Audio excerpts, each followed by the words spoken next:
And here we are once again, my brothers and sisters, for another Living Hope Today study. Today we are in the book of 1 Chronicles, and we are in chapter 10. If you recall, the first 9 chapters of the book of 1 Chronicles is basically names. It's a genealogy all the way from Adam all the way through to the people that come back to Jerusalem and resettle it after the Babylonian exile. The author of Chronicles is unknown to us, but the emphasis and the story is pretty clear. He's going to now recount the history of the kings, adding some things that we didn't learn in 1st and 2nd Samuel and 1st and 2nd Kings, subtracting some things that we did learn there, but they won't be included in Chronicles. But before we get to today's chapter 10, let me take you through just a big picture look at the Old Testament. If you read an English Bible or a modern Christian Bible, you'll find 5 sections or so in the Old Testament. You'll start with the law or the Torah, sometimes known as the Pentateuch. Then you'll have the history books, right? They're listed there. Then you'll have the wisdom and poetry books. These are in order. And then you'll have the major and minor prophets, ending with Malachi.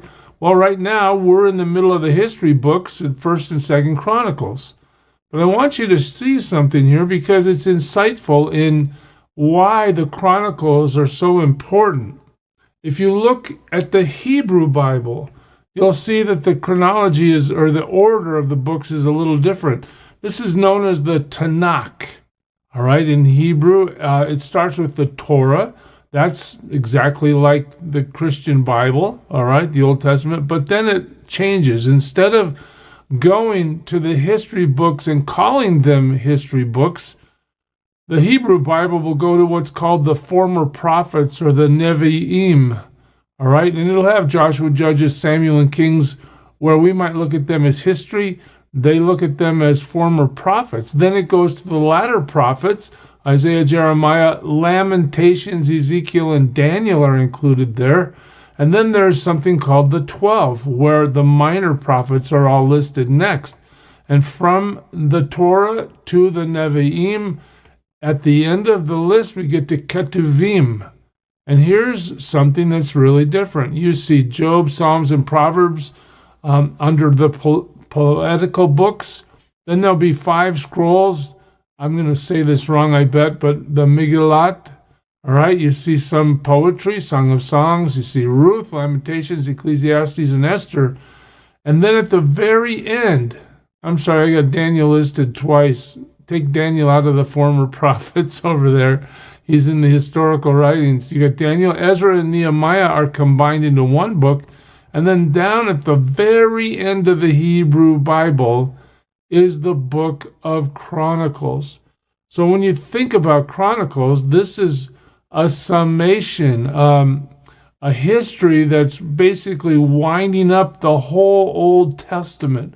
We don't get that relevance in the Christian New Testament, Old Testament sections that we look at, but to the Jewish Hebrew Bible, this would be like the conclusion, so to speak, of how we get from Adam to the kings and then to the future king, the messianic king that will return, all right? Now, back to just a little more background. You remember the first 9 chapters are just a genealogy that goes forward. Well, I just want to take you back to Jacob because that's where the 12 sons of Jacob come, the 12 tribes of Israel. All right, why is that important to us? Well, 2 tribes are basically emphasized in the genealogy of Chronicles and in the coming story, and that's Levi and Judah. Why are they the ones emphasized? Well, because Levi is the line of the priesthood, right? Aaron will be born. The priests will come through that line at God's command. There'll be a Levitical priesthood where the priests are born into the priesthood, right? Well, there's a theme in Chronicles that'll say, we're anticipating a new temple. Remember that the temple has been wiped out by Nebuchadnezzar and the Babylonians when they were taken into exile and the Babylonians conquered Jerusalem. All right, so what about rebuilding the temple? That's going to be one of the themes. And then the other theme to consider in the book of Chronicles will be the theme of the Messianic king. And you remember, Jesus comes through Judah. So does King David. So we'll see that develop as the chronicler, I think that's how I would refer to the author, teaches us about what's going on in the book. So now we're going to head into chapter 10, and it's going to basically start us with the history that we've read largely in Samuel and Kings. The difference being, though, now we need to pay attention because there will be additions and subtractions. Normally speaking, or generally speaking, I should say, the stories that paint David in a negative light that we might find in Kings or Samuel, these stories like his committing adultery with Bathsheba, killing Uriah, her husband, these kind of stories are not found in Chronicles. The stories of King David are now very positive. And so as we go through it, we'll look at what is retold and basically very similar to Samuel and Kings and what is taken out or put in addition. We will find some stories here that have a little extra. But here we go. Today, 1 Kings chapter 10, verse 1. Now the Philistines fought against Israel. The Israelites fled before them, and many fell slain on Mount Gilboa. Again, this recalls the battles of the Promised Land. The Philistines pressed hard after Saul and his sons, and they killed his sons, Jonathan, Abinadab, and Malchishua. Again, notice we don't have anything in here about Saul's propensity to try to kill David, all the detail added. Previously, we just have the blunt, straight up, let's get to it. Saul's sons are dead, and by the time the chapter keeps going, the fighting grew fierce around Saul, and when the archers overtook him, they wounded him. Saul said to his armor bearer, "Draw your sword and run me through, or these uncircumcised fellows will come and abuse me." But his armor bearer was terrified and would not do it. So Saul took his own sword and fell on it. So we see the suicide of Saul happening like it was told to us before. But again, there's not a lot of embellishment. There's no detail really. When the armor bearer saw that Saul was dead, he too fell on his sword and died. So Saul and his 3 sons died, and all his house died together. So the elimination of King Saul and his line is where chapter 10 begins, by just telling us he's out of the way. All right, what happens after that? Well, when all the Israelites in the valley saw that the army had fled and that Saul and his sons had died, they abandoned their towns and fled, and the Philistines came and occupied them. Again, we see that the Israelites taking the promised land is not complete at all. In fact, their enemies have been allowed to repossess the land, at least some of the land. And now the kingdom of Israel is going to suffer the humiliation at the hands of the Philistines. The next day when the Philistines came to strip the dead, they found Saul and his sons fallen on Mount Gilboa. They stripped him and took his head and his armor and sent messengers throughout the land of the Philistines to proclaim the news among their idols and their people. We've learned that previously. They put his armor in the temple. Well, just back up a minute. Why do they take his head and his armor?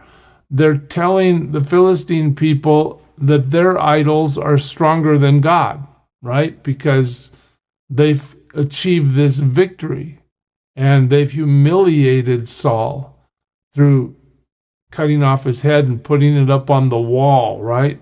They put his armor in the temple of their gods and hung his head in the temple of Dagon. That's their idol, their false god. Okay, the story pursues from there. It says, when all the inhabitants of Jabesh Gilead heard of everything the Philistines had done to Saul, what happens? All their valiant men went and took the bodies of Saul and his sons and brought them to Jabesh. Then they buried their bones under the great tree in Jabesh, and they fasted 7 days. So Saul is said to have a proper burial, so to speak, after he is taken off the wall of the Philistine idol Dagon's temple and brought to Jabesh. All right, so there is some honor due to the first king of Israel, but now we see as this chapter ends why God moved against Saul. And here's a lesson for us, I think, to just understand some of the key components of walking with God. So the chronicler wants to make sure we're aware of how this all happened. Saul died because, and the next verse and a half is a listing of what caused his death. Well, he was unfaithful to the Lord. What does that mean? He wasn't wholeheartedly devoted. He wasn't willing to follow.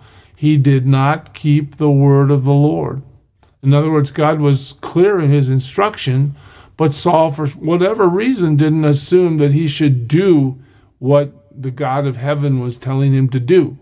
What does that tell you? There's a lack of humility. There's a lack of submission.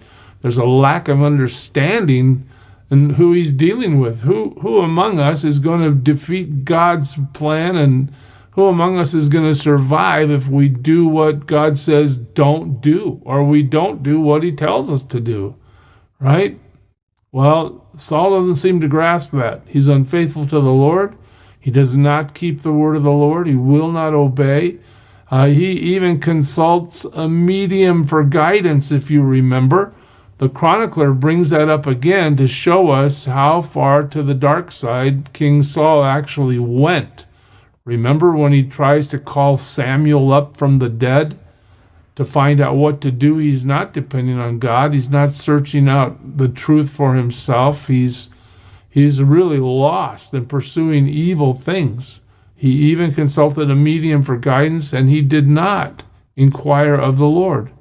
You want to know how to get on God's bad side? Well, you just got to disobey him at every turn. You just got to look at what he says and say, no, I'm not going to do it. And then you can turn to other sources of spiritual information, no matter how false and evil they might be, and pursue them. And for sure, you don't want to ask the Lord anything. Oh, okay. Well, this is why Saul died, according to 1 Chronicles 10. Because his wickedness was something that God was not going to tolerate. So it's very interesting here. I want you to just see this before we go today. So the Lord put him to death. The Lord put him to death.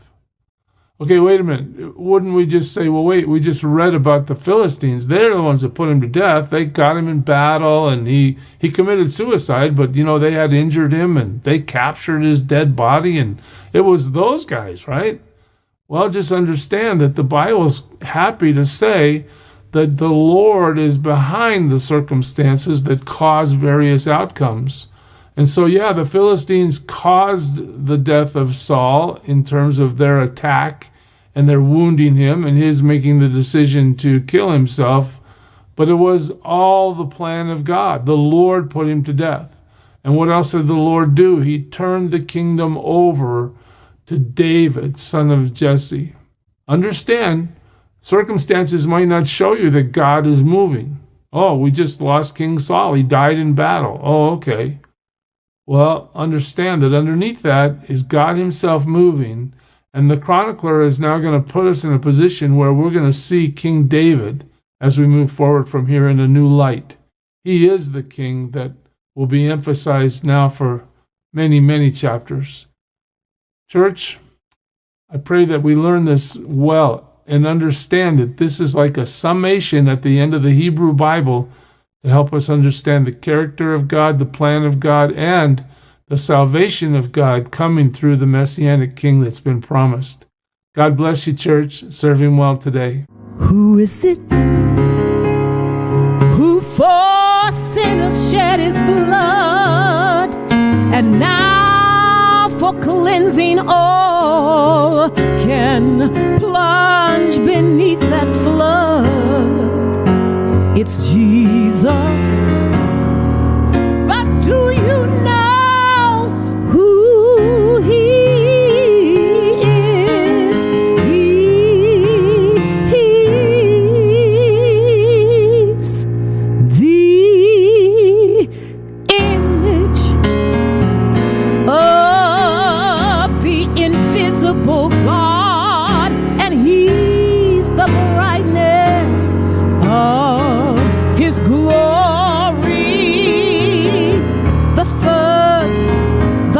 past, the future, the past.